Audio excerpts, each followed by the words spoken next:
So good morning, everybody. Welcome back. Today we're going to take a look at politics. Just finished the couple of slides that I didn't get a chance to in the pre-recorded lecture, just to finish up with the part about religion. There you see the representation of Canterbury Cathedral, just to carry on with what I was talking about with the lecture from last time. Well, there is in Britain today, or at least I should say in England, what you might call the establishment religion in the form of the Church of England, Anglicanism. But I guess you could say in the 21st century, in the contemporary context, it is sort of caught up with this safe establishment image of religion, and it has almost this ceremonial purpose within society, similar to the monarchy. So for some people, not everybody, some people, it might seem as though it's this relic from the past.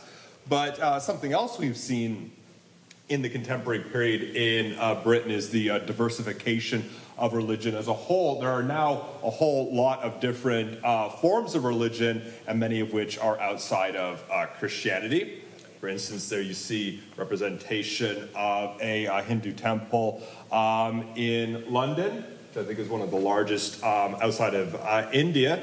You see the number of Hindu people living in the United Kingdom today.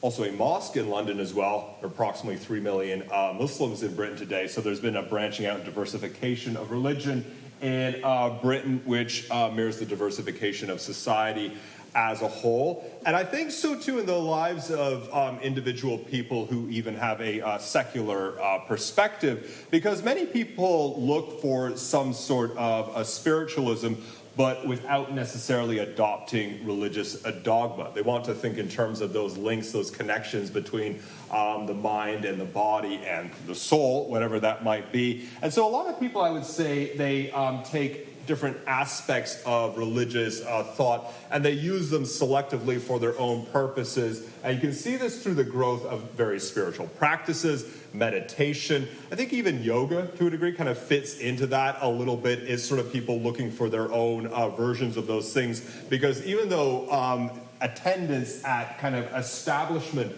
religious institutions might have declined, people's sorts of ideas about spirituality haven't necessarily gone underground or disappeared altogether. So that's still a part of the culture in the contemporary context.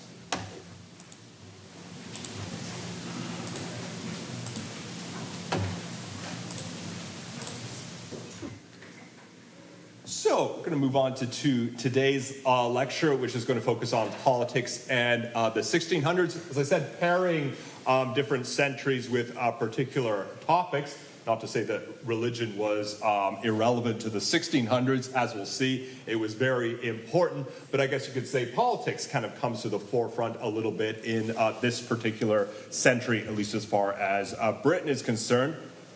There's the itinerary. We're going to look at some historical foundations, the 1600s and the road to the Civil War, because there was a civil war in Britain that occurred at this time.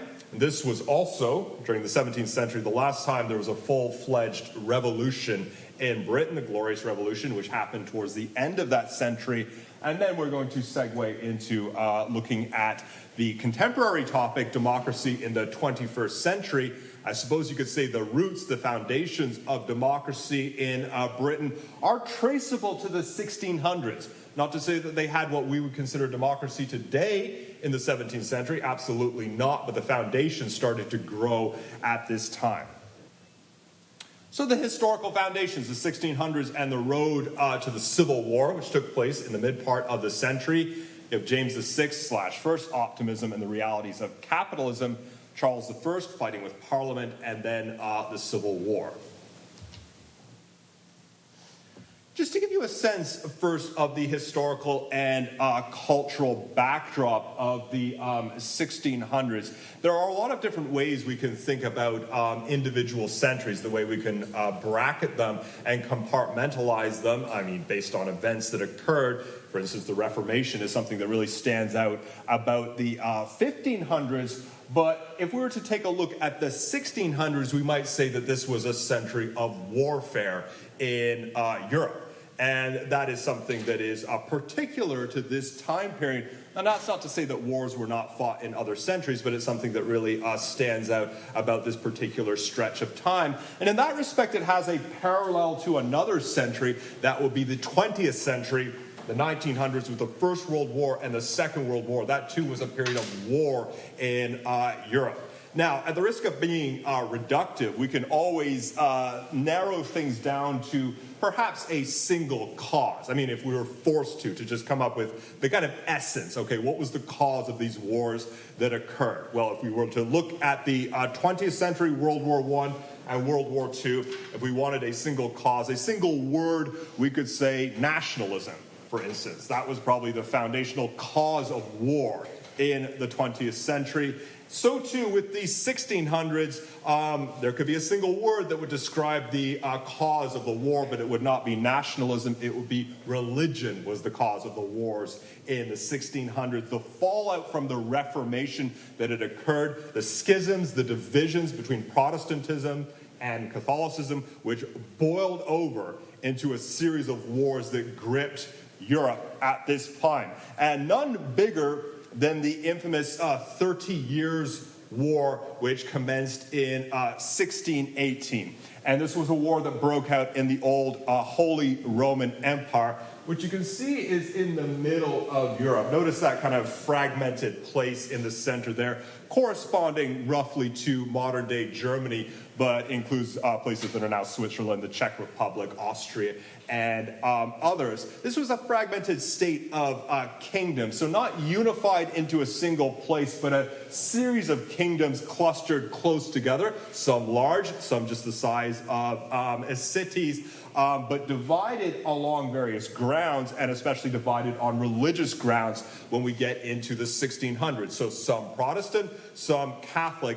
And this region, this loosely unified or barely unified kingdom, descended into a cataclysmic war in 1618 that started to suck in the surrounding countries in Europe into this massively destructive war that lasted for, yes, 30 years, hence the name of it, and that claimed millions of lives. People killed in combat, starvation, displacement, dragging on endlessly. The bloodiest, most destructive war in Europe, at least prior to the 20th century. There you see a kind of iconic image from the 30 Years' War of hanging people, hanging heathens, as they would call them, with a priest holding a cross in front of the face of someone that they are about to execute. And here's something that I mentioned previously. Religious tolerance, as we understand it today, didn't really exist at this time. They didn't think in the same way. Because again, insofar as religion is an intellectual paradigm that they're using to filter their perspective of the world, then that kind of mediates how they see everything. So you're not just talking about a set of beliefs that belong to this aspect of your life. No, it's the beliefs that encompass your entire life. You're talking, as far as they're concerned, about the difference between right and wrong, between what's truth and what's fiction. So this was something that really fomented a degree of religious intolerance between different factions and groups. Nonetheless, one of the legacies of the 30 Years' War when it came to an end was at least a sort of accepted form of tolerance, at least of accepting different branches of Christianity, allowing them to coexist, if nothing else, as opposed to trying to stamp out your enemy, which was the perspective that prevailed previously. Now, the Civil War that gripped England was connected to the 30 Years' War, but it was its own thing. And so we're going to concentrate a little bit on that and focus also on its relevance to politics. Religion absolutely plays a war in the Civil War in Britain, but politics plays a big role as well. Just to give a sense of what we're talking about, there you see a map of what London might have looked like in the year 1600. Population estimated to be 200,000. Still not a big city, but growing in size. So the biggest place in the British Isles. Note the iconic London Bridge, which had a lot of stuff on it, a lot of structures and buildings atop it. It spent a lot of time just to cross the bridge because it was so crowded with all these different things. And we pick up the thread in the year 1603 with the ascension to the throne of this individual, James VI of Scotland, who became James I of England, Scotland, and Ireland.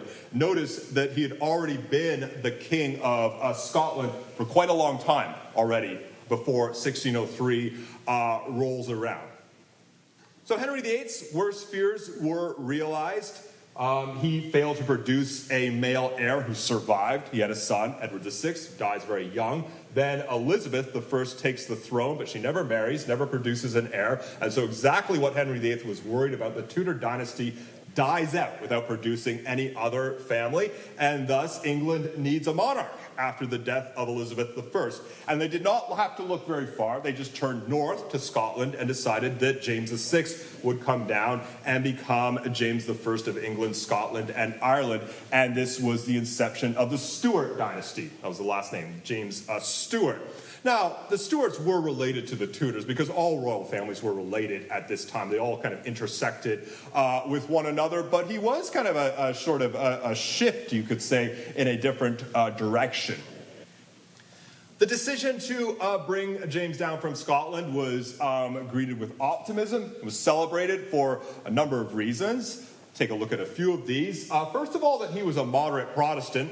The religious divisions are still in place at this time. Elizabeth I, as I mentioned in the lecture from last time, mediated those divisions. She kind of charted the middle path of trying to appease both sides. And James seemed like the kind of person who was going to be able to continue that with a kind of Anglican approach, which is Protestant but quite close to Catholicism. Now, I should mention that Scotland had its own version of the Reformation, which was not the English Reformation. In fact, the Scottish version of Protestantism was a lot more radical than Anglicanism. Presbyterianism is one of the descendants of that. That was a religion that owed a lot to the ideas of Calvinism, which I'm not going to get into, but suffice to say that that was a much more extreme version of Protestantism than what existed in England.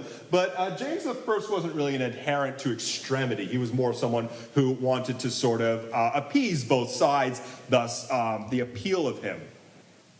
Also, kind of on a simple pragmatic level, he was an adult male, which was part of the appeal, because Elizabeth I's reign, notwithstanding the success of her reign, it's not as though she had single-handedly swept out the ingrained sexism and misogyny within the culture. No, that was still very much there. And there was the assumption that an adult male was the best person to be the monarch, was the best person to lead the country. And you look at what had been happening in British history recently. They had gone over a generation, with basically minors and women on the throne. You had Mary, you had Elizabeth, and you also had Edward VI, who was basically a child. So it was a long time since you just had someone like Henry VIII, someone who was an adult male on the throne. And so that was definitely regarded as the natural order of things, or the status quo. And as you notice there, he had a wealth of experience, well over 30 years being the King of Scotland. And so he certainly has experience running this kind of style of government. And finally, another reason why this was regarded as a positive was that the English and Scottish monarchies were unified with this act. He becomes James of England, Scotland, and Ireland. Now, this is something that England had wanted for a long time, hence the reason they've been trying to conquer Scotland for a long time. They wanted the island to be united as a whole, and this was a step in that direction. Ever since 1603, England, Scotland, and Wales have shared a monarch. The king of one of those places is the king of all of those places. Charles today, he's the king of England, Scotland, Wales, and Northern Ireland. And so this was the foundation of that. But I should point out that this did not necessarily mean that England and Scotland were fully unified. They were still separate kingdoms at this point. It was only later, 100 years later, that they were fully unified, but they were sharing a king from this point forward. Of course, the irony is that it's not the English king who takes over Scotland, but the Scottish king who kind of takes over England, which was different from what people would have been expecting. But needless to say, he was invited to do that, essentially. So, and there was this tacit assumption that now he really has the important role in London, not in Edinburgh. So he's received a promotion, I guess you could say. So optimism and a considerable sense of nationalistic idealism, I guess you could say, that emerged at this time, and this was welcome after the kind of decline in the later years of the Elizabethan period. And as often happens, immediately an entire cult of personality started to grow around the new king. There you see one depiction of a 17th century masque. This would have been a court entertainment featuring music, performances, dancing, costumes, and elaborate stage designs. Probably spectacular things to see. This is what they had before they had movies, films at this time. So they'd have these big elaborate performances that they would put on. And such masks often revolved around the glorification of a specific person. So they would have a kind of propagandistic purpose. Usually the reigning monarch. I mean, that's the safest choice, basically, right? So the whole mask would sort of be a big, big showpiece, and they would have this kind of narrative and story, but within it there would be this idea of let's all thank our great ruler, our leader, the king, and the king might indeed attend one of these masks. So you have this kind of optimism, but then on the other hand, you have something that is very surprising and unexpected that occurs within the space of a generation. The country descends down into a civil war, a destructive civil war. The king, Charles I, the son of James I, the king is forced into exile, and he is subsequently caught, tried, and executed, and the monarchy is abolished for a period of time. So things change quite quickly and dramatically, and that is the only period in modern British history where there's not a monarchy, where there's not a monarch on the throne. It was a brief period in the 1600s. And so the question we have to address is, what the hell happened? I mean, just in the space of a short period of time, suddenly there's this cataclysm that just engulfs the entire country. And not only is the king executed, but it's the first step towards a very different style of government than the one that existed previously. So let's take a look at exactly what occurred here. Now, religion, again, is going to be the subject, the topics that's going to stay at the backdrop here, especially Charles I, who's James I's son, who seems to lean more in the Catholic direction. That was the thing with the Church of England, Anglicanism. It allows leeway for someone to sort of be a little bit more Catholic or a little bit more Protestant in how they're approaching things. And if you're a member of this High Church, as they used to call it, or I think they still do today, that basically means an Anglican who's very Catholic in their outlook. Catholic in every sense except, adherence to the Pope of Rome. So religion was certainly a major factor here, but other factors as well. In terms of what actually happened, well, we could say capitalism was a factor too, because keep in mind where we're at right here in the early to mid 1600s. This is right in the heart of that slow-moving transition from feudalism to capitalism. Slow, painful, incremental transition over time. And the people living within the system, they don't necessarily grasp that paradigm shift is underway. Often when people are experiencing something, they don't necessarily see it in that respect, but it was, I would say, a factor. James I comes down from Scotland to England, and he brings with him a very sort of feudal ideal, I guess you could say. A feudal ideal in the sense of adhering to a certain idea about the intrinsic separation between different classes of people. Remember I said that previously about feudalism. It presumes a very rigid social hierarchy. It doesn't admit a lot in the way of mobility between one class and the other, because it kind of works on the basis that these are intrinsically different people from the start. And that was certainly James's perspective. He had this idea that the monarch, the king, is divinely ordained to rule over the people. That it's actually God's will that this single individual is the most important person in society, and it is basically the equivalent of a little God walking around on earth. Thus, the idea of someone challenging the king's authority or trying to tell the king what to do. It's not only treasonous, it's blasphemous in his mind. It's going against the natural order of things. And it's definitely a vision of this absolute rule and absolute authority, absolute monarchy, as you might call it. All power coordinated with a single individual. And that was certainly the perspective James had, the perspective a lot of kings and queens had at the time. But when he comes down to England, he encounters a slightly different place than the one he left in Scotland. What he encounters is a place where Parliament is becoming increasingly important. There you see a 13th century depiction of Edward I's Parliament. That would be Edward the Longshanks. That was the same person who tried to conquer Scotland. Well, in addition to that attempt at conquest, he is also famous for being the first person to have a full-fledged working parliament in England. And this will become an important factor for monarchs, not just in England, but in various other kingdoms. No matter how much a ruler might claim to be divinely ordained and this really special person who has to rule over everyone else, typically they still need a parliament of some sort, or at least some kind of collective of people around them, delegates, cronies, lackeys, whoever they might be, because you just need people to assist you in the practical details of running the government on a day-to-day basis. One person can't do everything, so you have to have these people around you, and that's where Parliament grows up. You essentially have the idea of, well, I delegate certain tasks to other people, they assist me, they advise me, and this is all part of this collective effort. Now, traditionally speaking, when you have an authoritarian society, a kind of absolutist society, there are certain values and ideals that a ruler will prize above all others when it comes to members of parliament. And typically the one of virtue an absolute ruler is looking for is loyalty. That is basically going to be the number one ideal that someone like Edward I would be looking for from his members of parliament. Not intelligence, not ability, not talent. I mean, those things, are relevant to a degree, but no, loyalty to the king, first and foremost, because they're supposed to be working on behalf of this individual, and that's what other rulers would also demand subsequently.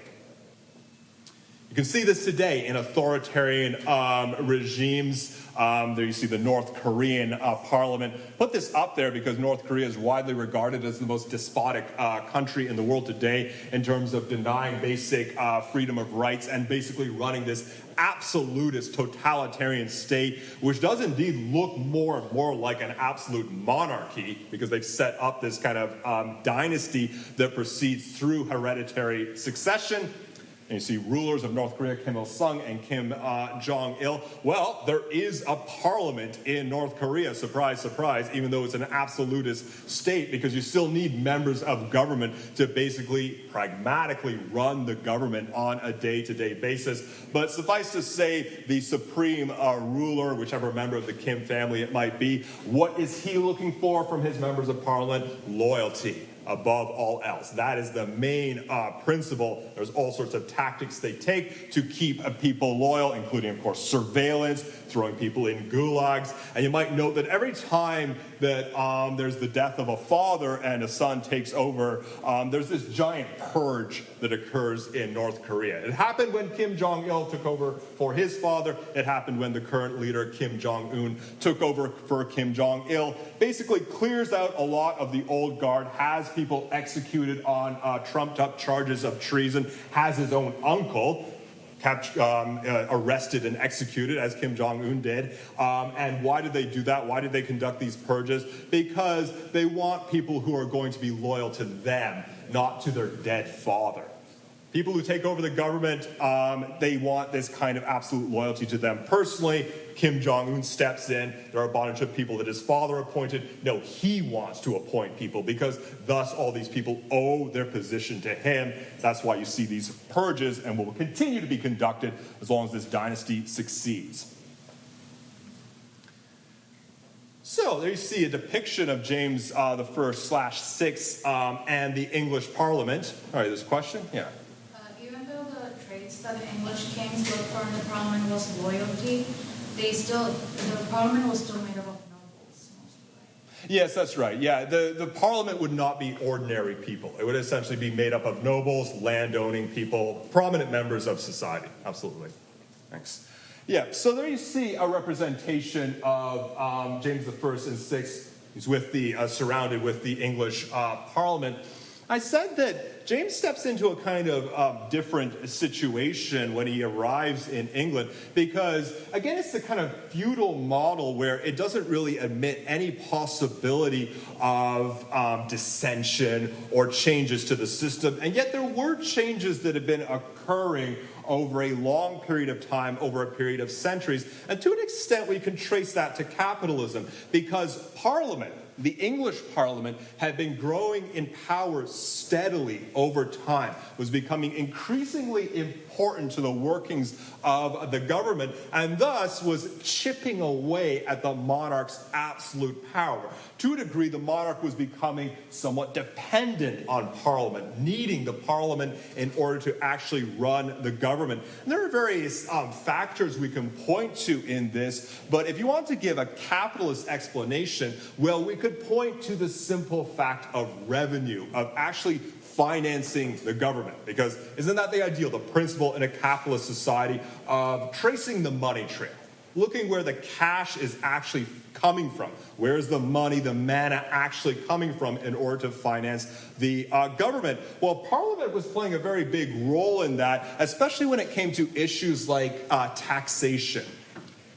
No matter how despotic and tyrannical and absolutist a ruler is, they still need people to legitimize certain actions, such as collecting taxes from the people, because that is typically the quickest way to make your citizens, your subjects, angry. It's the quickest way to piss people off is to raise taxes arbitrarily. Because there you are, you're hitting them right where they hurt. So you need a parliament to kind of legitimize that process and to say, yes, we agree that we need to raise taxes to finance this or that. And of course, a king, if he's throwing these big masks or fighting these wars or doing whatever, needs to have money in order to do that. And so the role of Parliament in collecting taxes was becoming very important to simply financing the revenue of the government. And that was something that the ruling monarchs at this time did not necessarily grasp. This is true of James I's son, Charles I. There you see he reigned between 1625 and 1649.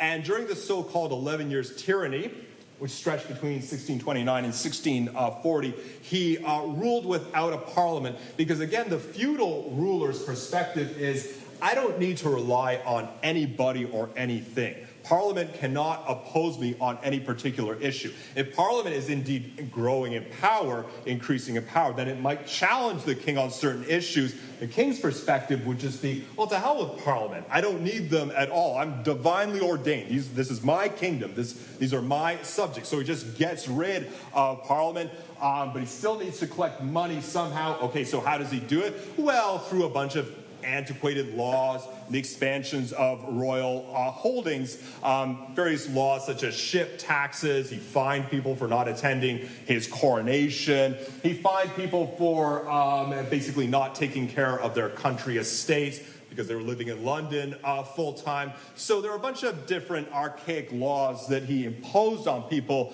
just for the purposes of collecting money. And of course, that led to a lot of disgruntled attitudes in England at the time, precisely because he was doing exactly that thing of arbitrarily raising taxes to prop up his own government. He is someone who is, I guess you could say, criticized in history, which is a little bit unfortunate because, as I say there, he did bring notable improvements to England, such as new and better roads, a postal service, and genuine attempts to enforce laws and services at local levels. Nonetheless, what people best remember is the bottom line, that kind of discontentment, particularly among wealthy and influential people, that spread during this period. Well, he finally had to recall Parliament, and the reason that he had to do that was because this attempt at financing the government on his own through his own means and dictates wasn't exactly working, and the situation was becoming dire because now he was facing the kind of situation where you really do need money, facing namely a war situation. And here we get a little bit back into the topic of religion. So there are a couple of flashpoints in the English Civil War which broke out between 1642 and 1651. You have the Bishops' War in Scotland, and in 1641, the beginning of the Irish Rebellion. And note there that this is a civil war in England, but it brings in the other nations, and in fact starts in the other nations as well. So it engulfs England, but starts in Scotland, and then Ireland becomes involved too. Important event that happens in 1642, Charles I goes into exile, and you have the outbreak of the civil war between those supporting Parliament. That would be the Roundheads, and those supporting the monarchy, the Cavaliers. And Charles, an event I mentioned previously, was tried and executed in 1649. So the person who was supposed to be divinely ordained to rule over the people is in fact executed and put to death as a traitor. Bishops' War in Scotland. You see a representation of St. Giles Cathedral in Edinburgh, Scotland, which is still there. And as I said, here we get a little bit back into the subject of religion. 1637, a bishop under the direction of the crown attempted to introduce a new prayer book founded on Anglican liturgy to the Presbyterian congregation here. The congregation exploded in revolt, forcing him and the clergy to flee. This was also one of Charles I's initiatives, the attempt to kind of unify the religion of the kingdoms as a whole, and to bring Scottish religion a little bit more in line with English religion. But the people who lived in Scotland did not take kindly to this, because basically they saw it as this foreigner attempting to impose their particular version of scripture and religion onto them. And in particular, they saw it as someone imposing a more Catholic version of Christianity onto them. And thus you can see the way they respond to this basically throwing in things and pelting the individual and exploding into this giant revolt, forcing him and the clergy to flee. This was the beginning of a rebellion, a kind of religious rebellion which breaks out in Scotland, a rebellion against English rule. But not only that, but actually an invasion of England which occurs, and a somewhat successful invasion as well, as the forces reach parts of northern England, such as Northumberland and Durham as well. And so you can see the situation for Charles I. By the time he gets around to recalling his parliament, there are people from the north, from Scotland, invading his country, right? So hence the reason of, oh my God, we're in a war now, right? We need to do something about this. And then issues in Ireland as well, kind of coming at it from the other direction. And here you can see the divisions and the schisms that remained in place from the Reformation, which were always there, festering beneath the surface, and there were these moments when it started to split apart. But what had been happening in Ireland? Well, throughout the 1500s, the Tudor dynasty had attempted to consolidate English control over Ireland, a process that was extended when waves of mainly Scottish Presbyterian settlers colonized the north of Ireland in the early 1600s. And that's basically the story of why Northern Ireland is still part of the United Kingdom to this day. At this time, the north of Ireland was the least populated part of the island, and so this became this plan to basically kind of Anglicize, or you can say almost bring this Protestant religion into Ireland through this sort of settler colonialism, as I say, mostly from Scotland, incidentally, but that only reached certain pockets of Ireland. You can almost say that that's one of the main reasons why Ireland remained a Catholic nation, because they regarded Protestantism as a whole as this not just foreign religion, but an imperialist religion that belonged to England. So there was this staunch resistance to accepting a kind of a different direction. The Irish Rebellion of 1641 was an uprising of native Irish Catholics who feared an imminent Protestant invasion of their country. There was this idea that this kind of a settler migration would ramp up in the future. There's a question. I want to is there any relation between country of Ireland and Northern Ireland? Sorry, is there any relation between? Like, are they related, Northern Ireland and Ireland? Well, yes. I mean, yeah. The question is, are Ireland and Northern Ireland related? I mean, yes. It's sort of that's the question of is this really one country, one particular nation? But that was a sort of open question that was never settled conclusively, and it continued as part of a conflict well into the 1990s. We look at it today as well. There isn't really a hard border between Ireland and Northern Ireland, notwithstanding the kind of kerfluffle that grew up over Brexit, because that was essentially something where Ireland is still in the European Union, but Northern Ireland is not. So then there was the question of, okay, what's the border between the two countries going to be? So, yes, the fearing this kind of imminent invasion, and so this rebellion. Now, if there was a sort of Protestant rebellion, revolt that breaks out in Scotland, there's a kind of Catholic rebellion that breaks out in Ireland at this time. And it's been called the Queen's Rebellion since the perception in London was that Charles I's Catholic wife, Henry Maria of France, had helped provoke it. And so that was another big part of the story here, the idea that Charles I was leaning a little bit in the Catholic direction. You can almost appreciate someone trying to negotiate between these two sides, trying to kind of chart the middle ground. And in Scotland, you have people who are staunchly Protestant, and in Ireland, you have people who are Catholic, and you just see this person being split and dragged in these two directions simultaneously. And then you have the members of Parliament who are all basically Protestant in their thinking, who become very suspicious of someone who seems to be drifting a little bit more in the Catholic direction. And that is the grounds for the outbreak of war, not just in Ireland and Scotland, but in England as well. So this kind of religious dissension and division starts to engulf England too. But as I said before, at the backdrop of that is the growing power of Parliament, the ability of Parliament to question the monarch and to develop this deep-seated suspicion and skepticism towards the ruling leader, hence the reason that we see the outbreak of a war between those supporting Parliament and those supporting the monarchy.